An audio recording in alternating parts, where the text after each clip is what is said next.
Hello दोस्तों, स्वागत है आप सभी का संस्कृत इन इजी वे में। आप सब कैसे हैं?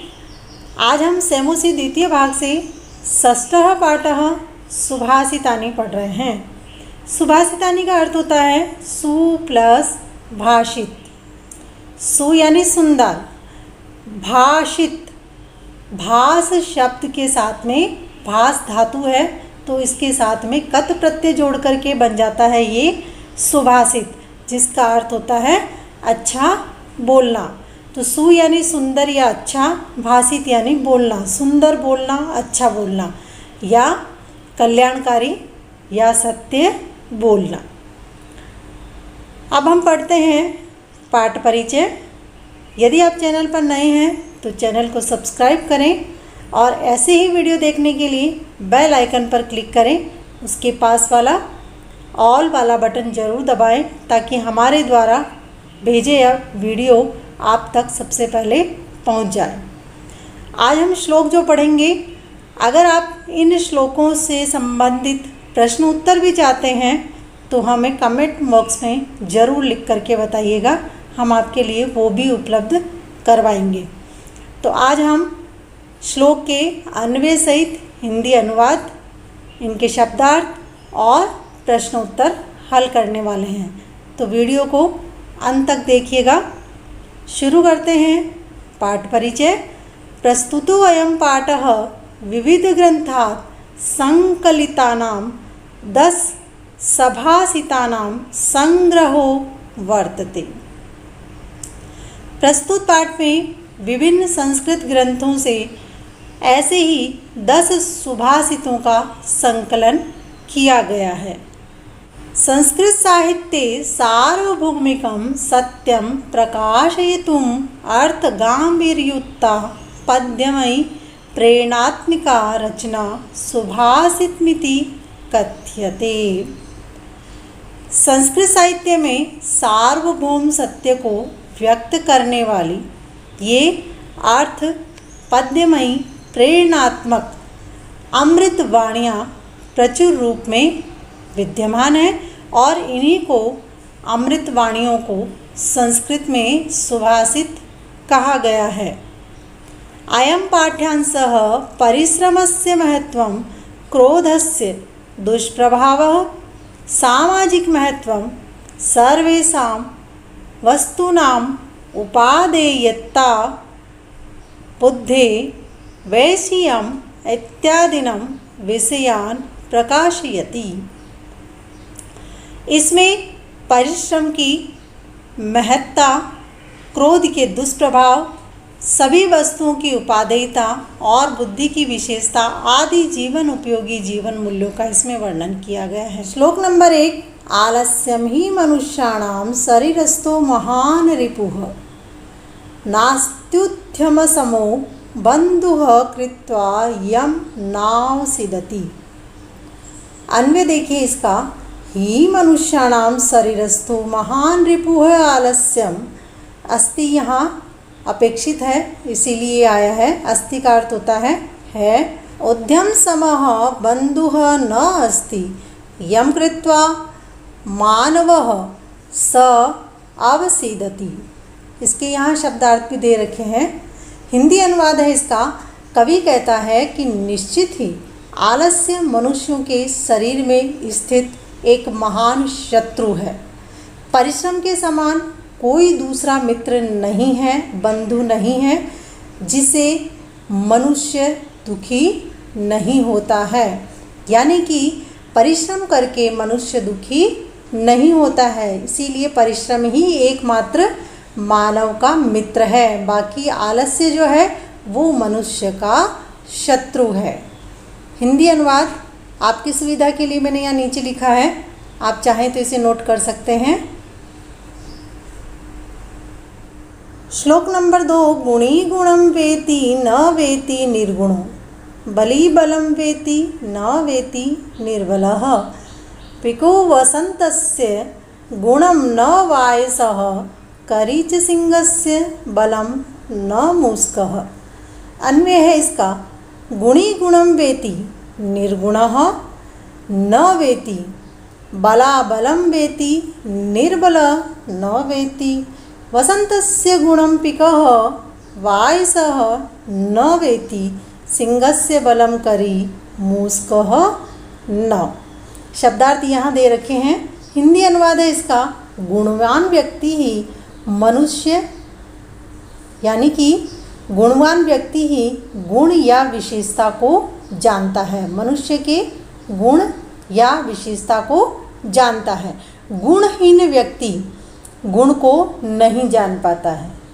उसी प्रकार से बलवान ही बलवान के बल को जानता है, उसकी शक्ति के महत्व को जानता है। जो बलहीन होता है वो नहीं जान पाता है कि बल क्या है।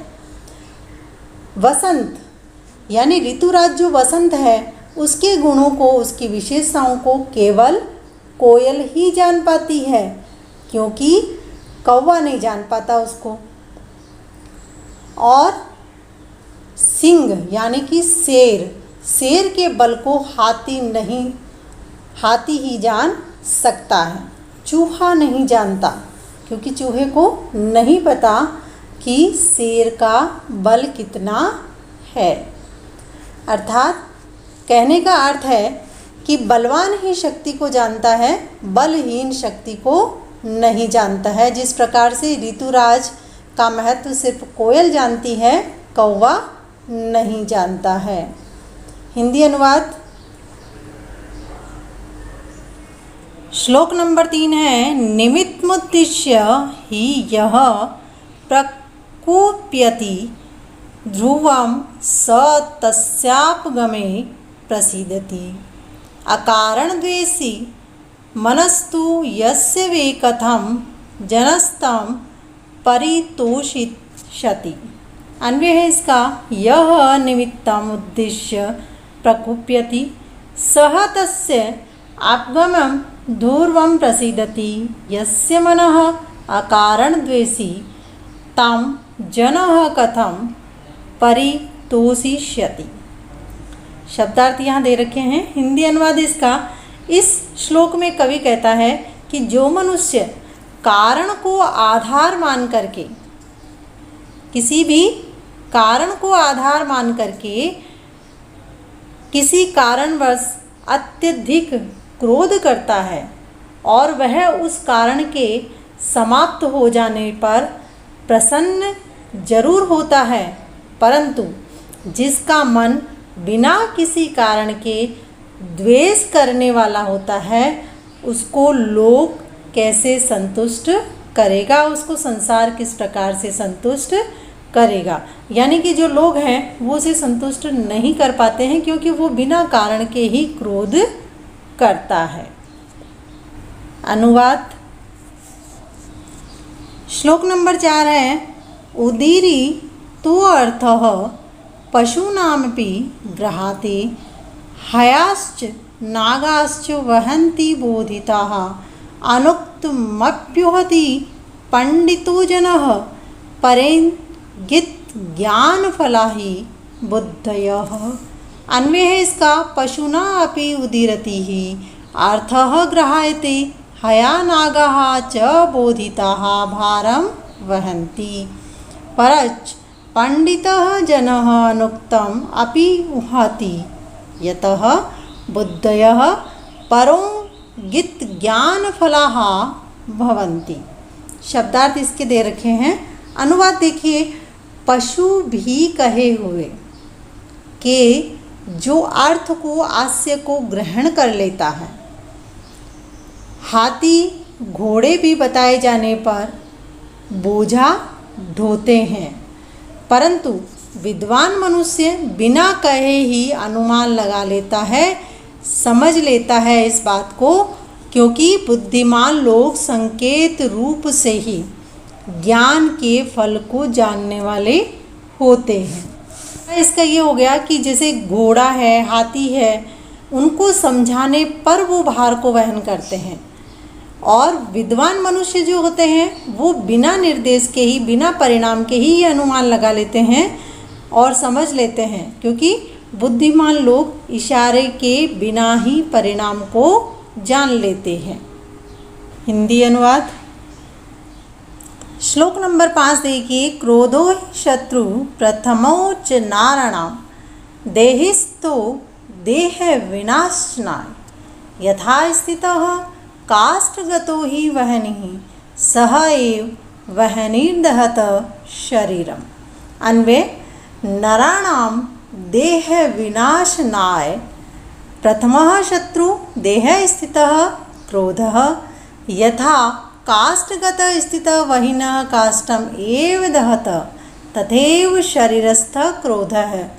वैसे ही शरीर का क्रोध शरीरम दहति। शब्दार्थ लिखे हैं आपकी सुविधा के लिए। अनुवाद इसका है, मनुष्यों के शरीर का विनाश करने के लिए पहला शत्रु जो होता है वो शरीर में निवास करने वाला क्रोध है। जिस प्रकार से लकड़ियों में रहने वाली अग्नि लकड़ी को जला देती है, किस में रहने वाली? लकड़ी में रहने वाली अग्नि जिस प्रकार से लकड़ी को जला देती है, उसी प्रकार से शरीर में रहने वाला क्रोध शरीर को जला देता है। हिंदी अनुवाद। श्लोक नंबर 6। मृगाः मृगैः संग मनुवजन्ति गावश्च गोभिः तुरंगास्तु तरंगे मूर्खाश्च मूर्खैः सुधीः सुधीभिः समानशील व्यसनेषु सख्यम। अन्वय इसका मृगः मृगे संगम गावश्च गोभी। सह अपेक्षित इसलिए आया है। तुरंगाः तुरंगे मूर्खा मूर्खे सह सुधियाः सुधीभिः सह अनुव्रजन्ति सख्यम समानशील व्यसनेषु भवति। इसके शब्दार्थ नीचे लिखे हैं। अनुवाद इसका है, हरिण और हरिणों के साथ, गाय और गायों के साथ, घोड़े और घोड़ों के साथ, मूर्ख और मूर्खों के साथ, विद्वान और विद्वानों के साथ में अनुगमन करते हैं, अर्थात उनके साथ में रहते हैं। क्योंकि मित्रता जो है वो समान आचरण और स्वभाव वालों में ही होती है। इसीलिए कहते हैं कि जो मित्रता है, दोस्ती है, वो समान आचरण वालों में और समान स्वभाव वालों में साथ में ही संभव होती है। शब्दार्थ और हिंदी अनुवाद।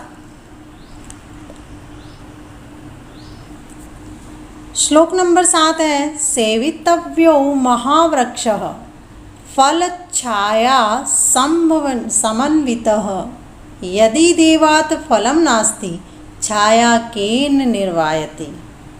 अन्वय इसका है, फल छाया समन्वितः महावृक्षः सेवितव्यः देवात् यदि फलं नास्ति छाया केन निर्वायते। अनुवाद इसका है, फलों और छाया से युक्त जो पेड़ होता है, फल और छाया से युक्त जो पेड़ होता है वह विशाल पेड़ होता है और विशाल पेड़ का ही आश्रय लेना चाहिए। क्योंकि यदि भाग्य में फल ना मिले तो छाया को तो कोई रोक नहीं सकता, है ना। तो इसीलिए छाया तो हमें मिलेगी ही। तो इसीलिए कहा गया है कि फल और छाया से युक्त जो बड़ा पेड़ होता है, विशाल पेड़ होता है, उसी के नीचे ही हमें आश्रय लेना चाहिए। क्योंकि यदि अगर हमें फल प्राप्त नहीं भी हो रहा है तो भी छाया से तो हम वंचित नहीं रह सकते हैं। हिंदी अनुवाद। श्लोक नंबर 8। ए मंत्रन अक्षरम नास्ति नास्ति मूलम नौषधाम अयोग्यः पुरुषः नास्ति योजकस्त्र दुर्लभः। अन्वय इसका है, अमंत्रम अक्षरम नास्ति अनौषधम मूलम नास्ति अयोग्यः पुरुषः नास्ति तत्र योजकः दुर्लभः अस्ति। अनुवाद इसका है, ना तो मनन करने योग्य कोई अक्षर नहीं है, औषधीय गुणों से रहित कोई जड़ नहीं है, मनुष्य अज्ञानी नहीं है। इन विषयों में संयोजक की आवश्यकता है, अर्थात वहाँ जोड़ने वालों की आवश्यकता है, क्योंकि वहाँ जोड़ने वाला ही दुष्प्राप्य होता है अर्थात दुर्लभ होता है। हिंदी अनुवाद लिखा है। श्लोक नंबर 9। संपत्तोच विपत्तोच महताम एक रूपता उदय सविता रक्तो रक्तश्चास्तमये तथा। अन्वय महतां संपत्तो विपत्तो च एक रूपता भवति यथा सविता उदय रक्तः तथा आस्तमये च रक्तः भवति। अनुवाद इसका है, महापुरुषों की स्थिति समृद्धि एवं संकट में एक जैसी ही होती है। जिस प्रकार से सूर्य जो है वो उदय होते समय भी लाल रंग का होता है, यानी तांबे के समान लाल रंग का होता है, और अस्त होते समय भी वह लाल रंग का ही होता है। हिंदी अनुवाद। श्लोक नंबर 10। विचित्रे खलु संसारे नास्ति किंचित् निरर्थकम् आश्वश्चेत् धावने वीरः भारस्य वहने खरः। अन्वय है इसका, अस्मिन् विचित्रे संसारे खलु किंचित् निरर्थकं न अश्वः चेत् धावने वीरः भारस्य वहने खरः अस्ति। अनुवाद इसका है, इस अद्भुत संसार में निश्चित रूप से ही कुछ भी अनुपयोगी नहीं है।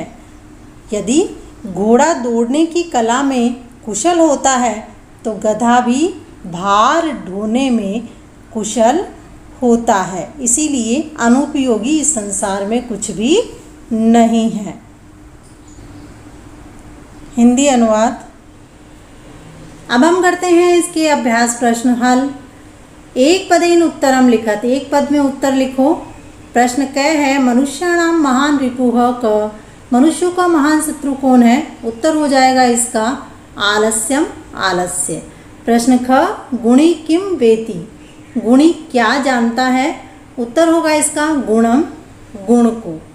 प्रश्न नंबर 3 इसमें है, केसाम संपत्तो च विपत्तो च महताम एक रूपता, संपत्ति और विपत्ति में समान कौन होते हैं? उत्तर हो जाएगा इसका महताम, महापुरुष। अगला इसमें घ में पूछा है, पशुना अपि कीदृशः गृहाते, पशु द्वारा कैसे ग्रहण किया जाता है? उत्तर होगा इसका उदीरितः, कहा हुआ। प्रश्न अड़ है, उदय समये अस्त समये च कः रक्तः भवति, उदय और अस्त के समान कौन लाल रहता है? उत्तर हो जाएगा इसका सविता सूर्य। प्रश्न नंबर 2 है, अधोलिखितानां प्रश्नानां उत्तराणि संस्कृत भाषया लिखत, नीचे लिखे प्रश्नों के उत्तर संस्कृत भाषा में लिखिए। क में पूछा है, केन समः बंधु नास्ति, किसके समान भाई नहीं है? उत्तर होगा इसका उद्यमेन, उद्यमेन समः बंधु नास्ति, परिश्रम के समान कोई भाई नहीं है। प्रश्न ख, वसंतस्य गुणम कः जानाति, वसंत के गुण को कौन जानती है? उत्तर हो जाएगा इसका पिकः, तो पिको वसंतस्य गुणम जानाति, कोयल वसंत के गुण को जानती है। ग में पूछा है, बुद्धयः कीदृश्य भवन्ति, बुद्धियाँ किस प्रकार की होती है? उत्तर हो जाएगा इसमें परंगित ज्ञान फलाहा ही बुद्धयः, बुद्धियाँ यानी कि बुद्धिमान जो है वो दूसरे के संकेत से बात को समझने वाले होते हैं। घ में पूछा है, नराणाम प्रथमः शत्रुः कः, मनुष्यों का पहला शत्रु कौन है? उत्तर हो जाएगा क्रोधो, नराणाम क्रोधो ही प्रथमः शत्रु है, मनुष्यों का निश्चित रूप से क्रोध ही पहला शत्रु है। ड में है, सुधियः सख्यम केन सह भवति, बुद्धिमानों की मित्रता किसके साथ होती है?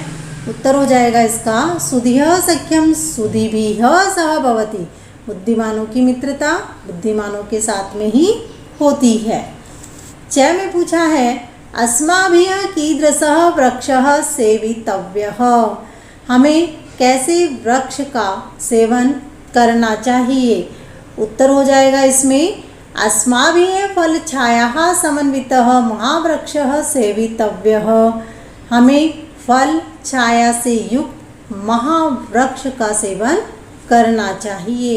प्रश्न नंबर 3 है अधोलिखिते अन्वयद्वये रिक्तस्थान पूर्तिं कुरुत। जो नीचे 2 अन्वय लिखे हैं उनके रिक्त स्थानों की पूर्ति कीजिए। तो सबसे पहले क में देखिए, यह यहाँ रिक्त स्थान में आ जाएगा निमित्तम। फिर है युधिष्य प्रकुप्यति तस्य, यहाँ रिक्त स्थान में होगा उपगमे।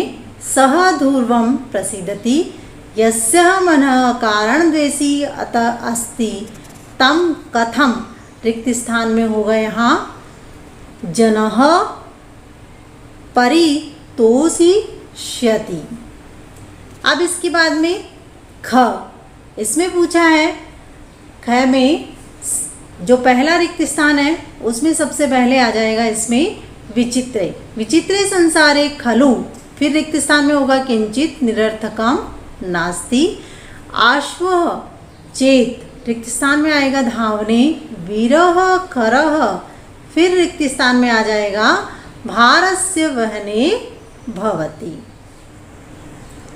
प्रश्न 4 है अधोलिखितानां वाक्यानां कृते समानार्थकान् श्लोकाशान् पठात् चित्वा लिखत। निम्नलिखित वाक्यों के लिए समान अर्थ वाले श्लोकों के अंश पाठ से चुन करके लिखने हैं। तो पहला इसमें क में दे रखा है विद्वान स एव भवति यह अनुक्तम अपि तथ्यम जानाति। विद्वान वह होता है जो बिना कहे तथ्य को जान लेता है। तो इसका यहाँ उत्तर हो जाएगा अनुक्तमप्युहति पंडितो जनः। फिर उसके बाद में यहाँ ख में दिया हुआ है मनुष्य है समस्वभावेः जनेः स मित्रतां करोति। मनुष्य समान स्वभाव वाले व्यक्तियों के साथ मित्रता करता है। तो यहाँ इसका उत्तर हो जाएगा समानशील व्यसनेषु सख्यम। ग में है परिश्रमं कुर्वाणः नरः कदापि दुःखं न प्राप्नोति। परिश्रम करता हुआ मनुष्य कभी दुखी नहीं हो पाता है। उत्तर इसका हो जाएगा नासत्युम समो बंधुः कृत्वा यम नावसीदति। फिर इसके बाद में अगला पूछा है महान्तः जनाः सर्वदेव समप्रकृतयः भवन्ति। महान पुरुष सदा ही समान स्वभाव के होते हैं। उत्तर होगा इसका संपत्तो च विपत्तो च महताम मेकरूपता। प्रश्न नंबर 5 यथा निर्देशम परिवर्तनम विधाय वाक्यानि रचयत। निर्देश के अनुसार परिवर्तन करके वाक्य की रचना कीजिए। यानी जो कोष्ठक में दिए हुए हैं उसके अनुसार हमें इन वाक्यों को बदलना है। सबसे पहले क में लिखा है गुणी गुणम जानाति। इसको बहुवचन में बदलेंगे तो लिखेंगे गुणिनः गुणान जानन्ति। ख में है पशुः उदरिततम अर्थम गृह्णन्ति। यानी इसको बदलना है कर्म वाच्य में। तो इसका हो जाएगा पशुना उदीरतिः अर्थः गृह्णन्ति। उसके बाद में है ग में मृगाः मृगेशः अनुव्रजन्ति। इसको एक वचन में बदल के लिखना है तो लिखेंगे मृगाः की जगह मृगः। मृगः मृगेण सह अनुव्रजति। फिर इसके बाद में है कम छायाम निवारयति। इसको कर्मवाच्य में बदलना है तो कह कर्मवाच्य में बदलने के लिए तृतीया विभक्ति तो केन छाया निवारयते। फिर अड़ा में है तेन एव वहन्या शरीरम दहाते। इसको कृतवाच्य में बदल करके लिखना है तो लिखेंगे